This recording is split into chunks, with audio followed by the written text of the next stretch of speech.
কোন মহিলা যদি বেপরদার কারণে জাহান্নামে যায়, শুধু ও যাবে না, ওর সাথে কেউ না কেউ রিলেটেড থাকবে পুরুষ।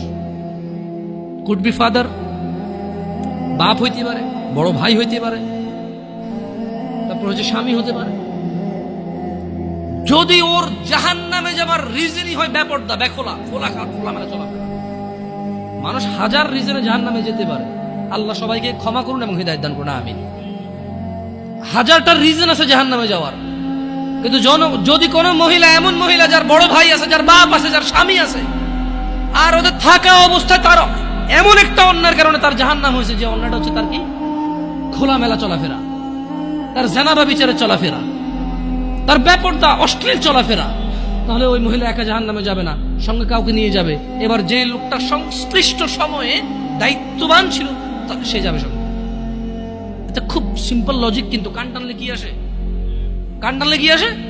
ওই মহিলা যদি সংশ্লিষ্ট রিজনে যদি জাহান্নামে যায়, সংশ্লিষ্ট সময়ে যে দায়িত্ববান পুরুষ তার অভিভাবকত্বের মতো ছিল, যার উচিত ছিল তার জন্য সামর্থ্য অনুযায়ী জামা কাপড় কিনা সুন্দর দেখে, সামর্থ্য অনুযায়ী খাবার দাবার ব্যবস্থা করা, তার আর অর্থনৈতিক অবস্থার উপরে ডিপেন্ড করে, সামর্থ্য অনুযায়ী ওর কমফোর্ট জোনে রাখা হোক, সামর্থ্য অনুযায়ী যতটুকু আছে উজাড় করে দেওয়া ওর পিছনে, সংশ্লিষ্ট ব্যক্তিটার জন্য দায়ী থাকে।